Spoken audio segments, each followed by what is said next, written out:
একেবারে নির্বাচন কমিশনের দপ্তরে আগুন, দোতলার ডেটা সেন্টারে আগুন লাগে। আপনারা জানেন যে আজকে কালীগঞ্জ বিধানসভা উপনির্বাচনের ফল ঘোষণা, ভোট গণনা চলছিল এবং এই ভোট গণনা চলাকালীনই হঠাৎ করে দোতলার ডেটা সেন্টারে আগুন লাগে।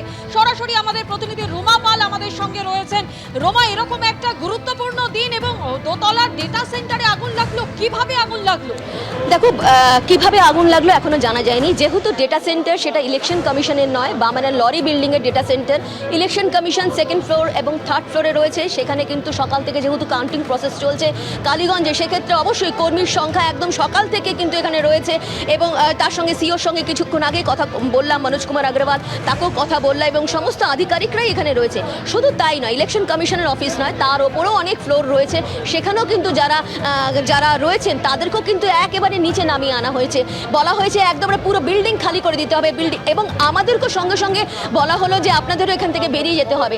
আমরা এখানে আপডেট দিচ্ছিলাম নির্বাচন কমিশনের অফিসে এবং নির্বাচন কমিশনে এই আপডেট দেওয়ার সঙ্গে সঙ্গে হঠাৎ করে যখন এই বিষয়টা সামনে এলো যে আগুন লেগেছে, অবশ্য খুব স্বাভাবিকভাবে যে আমরা জানার চেষ্টা করলাম যে কোথায় আগুন লেগেছে এবং কোথায় আগুন লেগেছে, আপনারা কোথায়, আমি একবার কথা বলার চেষ্টা করবো। আপনারা কোন ফ্লোরে রয়েছে?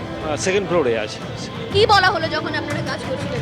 আমরা যখন কাজ করছিলাম তখন বললো যে আপনারা নিচে নেমে যান, এখন ফায়ার লেগেছে ফার্স্ট ফ্লোরে, যত তাড়াতাড়ি সম্ভব বেরিয়ে যান। কিছুটা আতঙ্ক রয়েছে। কিছুটা আতঙ্কগ্রস্ত। হঠাৎ করে যখন বলা হয় যে পুরো এই বিল্ডিং ফাঁকা করে দিতে হবে, তখন অবশ্যই একটা অন্য ধরনের আতঙ্ক তৈরি হয়। আমি সেকেন্ড ফ্লোরে। কি তখন প্রথমে কি বললেন? হ্যাঁ, প্রথমে বললেন যে ভ্যাকান্ট করতে হবে, আগুন লেগেছে। তা কোথায় লেগেছে বুঝতে পারছিলাম না, তো তখন চলে এলাম সবাই নিচে। হ্যাঁ, আমাদের কাজ করছিলাম, কম্পিউটার বা আমাদের কাগজপত্র সব রয়েছে, অফিসের ফাইল, সেগুলো কি হয় দেখা যাক। স্যাররা তো উপরে চলে গিয়েছেন এখন। একদমই ঠিক। যেহেতু প্রথমে বলে রাখি, যেহেতু এটা ফার্স্ট ফ্লোরে আগুন লেগেছে ডেটা সেন্টার বামেনার লরি, কিন্তু সেকেন্ড ফ্লোর থার্ড ফ্লোর খুবই গুরুত্বপূর্ণ অফিস, ইলেকশন কমিশনের অফিস। সেখানে যেটা কথা বলছিলাম কর্মীদের সঙ্গে, সেখানে ডেটা রয়েছে, ফাইলস রয়েছে, কম্পিউটার্স রয়েছে, সমস্ত রকমের সরঞ্জাম রয়েছে এবং অবশ্যই গুরুত্বপূর্ণ তথ্য রয়েছে, নথি রয়েছে। তার ওপরেও অনেক ফ্লোর রয়েছে যেখানে অন্যান্য অফিস রয়েছে। সঙ্গে সঙ্গে কিন্তু যেভাবে ঠিক আমাদের জানার সঙ্গে সঙ্গেই কিন্তু আমরা নিচে নেমে এলাম এবং জানার সঙ্গে সঙ্গেই জানার চেষ্টা করলাম কোথায় আগুন লেগেছে। ফার্স্ট ফ্লোরে ডেটা সেন্টারে আগুন লেগেছে, যেখানে দেখা যাচ্ছে ভেতরে প্রবেশ করার পর আমরা দেখলাম যে একেবারে পোড়া গন্ধ বেরোচ্ছে। খুব ভালোভাবেই কিন্তু বোঝা যাচ্ছে যে ওখানে শর্ট সার্কিট হয়েছে না কিভাবে কোন আগুন লাগলো সেটা অবশ্যই পরবর্তীতে জানা যাবে। তবে এটা ঠিক, পোড়া গন্ধ একদম পুরো ধোঁয়ায় ধোঁয়ায় হয়ে গেছে এবং পোড়া গন্ধ ওখান থেকে বেরোচ্ছে। কিভাবে আগুন লাগলো?